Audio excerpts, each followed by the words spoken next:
নমস্কার বন্ধুরা, আমি দিশা আপনাদের সবাইকে জানাই অনেক অনেক স্বাগত। আজকে আমি আবারও একটি রেসিপি নিয়ে আপনাদের সামনে হাজির হয়ে গেছি।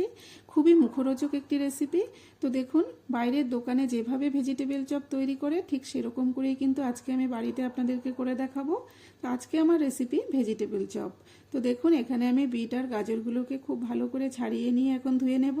নিয়ে এদিকে একটা ভাজা মশলা তৈরি করে নেব।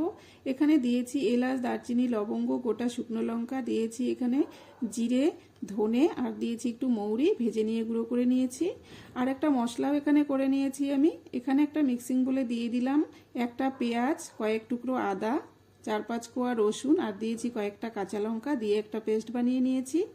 নিয়ে এদিকে এখন আমি এই গাজর আর বিটটাকে গ্রেট করে নেব। এভাবে গ্রেট করে নিলে কিন্তু চপটা খুবই ভালো হয়, আর খেতেও খুব ভালো হবে, দেখতেও খুব সুন্দর হয়।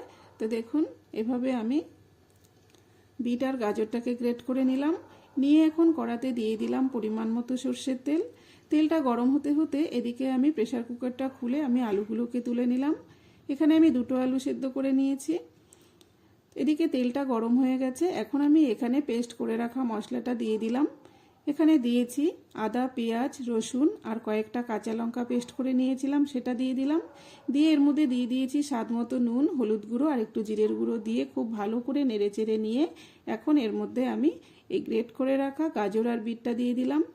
দিয়ে খুব ভালো করে নেড়েচেড়ে মিশিয়ে নিয়ে এর মধ্যে সেদ্ধ করা আলুটাকে হাত দিয়ে ভেঙে দিলাম। এভাবে ভেঙে দিয়ে খুব ভালো করে এই সব কিছু খুব ভালো করে মিশিয়ে নেব। এভাবে নেড়েচেড়ে আলুর সঙ্গে বিট গাজরটাকে খুব সুন্দর করে এভাবে নেড়েচেড়ে মিশিয়ে নিয়ে এখন আমি ওপর থেকে 1 চামচ চিনি আর কিছুটা চিনেবাদাম দিয়ে দিলাম। দিয়ে নেড়েচেড়ে নিয়ে এখন ওপর থেকে দিয়ে দিলাম ভাজা মশলা। দিয়ে নেড়েচেড়ে কিন্তু খুব ভালো করে আমি পুরটা বানিয়ে নিয়েছি। নিয়ে নামিয়ে নিলাম। নামিয়ে এদিকে ঠান্ডা হতে হতে এদিকে আমি কর্নফ্লাওয়ার দিয়ে এর মধ্যে সামান্য নুন আর একটু গোলমরিচের গুঁড়ো দিয়ে কর্নফ্লাওয়ারটাকে গুলে নিয়েছি। ব্যাটারটা বানিয়ে নিয়ে এখন আমি এই যে এখানে দেখুন এই চপগুলোকে বানিয়ে নিচ্ছি। হাতে একটু তেল মেখে নিয়ে কিন্তু এভাবে বানালে খুব সুন্দর হয়, হাতে একদমই লেগে যাবে না।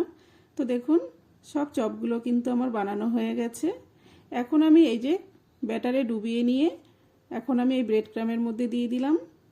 দিয়ে খুব ভালো করে এভাবে কিন্তু সুন্দর করে রোলের মতো করে আমি কিন্তু এভাবে লাগিয়ে নিলাম। নিয়ে আবারও কিন্তু আমি ব্যাটারে ডুবিয়ে নিলাম। আমি কিন্তু এই চপগুলোকে 2বার কোট করব। আপনারা চাইলে কিন্তু একবারও করতে পারেন। তো দেখুন, সবগুলোকেই কিন্তু আমি এভাবে করে নেব। একবার আমি কর্নফ্লাওয়ারের ব্যাটারে ডুবিয়ে নিয়ে তারপর কিন্তু আমি এই ব্রেড ক্রামের মধ্যে দিয়ে দিলাম। দিয়ে এভাবে কিন্তু সবগুলোকেই আমি কোট করে নিয়েছি। তো ভেজিটেবল চপ কিন্তু মোটামুটি রেডি হয়ে গেছে। এখন আমি এই কড়াটার মধ্যে অনেকটাই সাদা তেল দিয়ে গরম করে নিয়েছি। নিয়ে একটা একটা করে আমি চপগুলো দিয়ে দিলাম। দিয়ে খুব সুন্দর করে কিন্তু এভাবে লাল লাল করে ভেজে নেব। দেখুন কতটা সুন্দর হয়েছে দেখতে, খেতেও কিন্তু খুব ভালো হয়েছিল। আপনারা কিন্তু অবশ্যই একবার করে খেয়ে দেখবেন, আশা করি খুবই ভালো লাগবে। রেসিপিটি ভালো লাগলে লাইক, কমেন্ট, শেয়ার করবেন, পেজটিকে ফলো করবেন। ইউটিউব থেকে যারা দেখছেন চ্যানেলটিকে সাবস্ক্রাইব করে সাথে থাকবেন।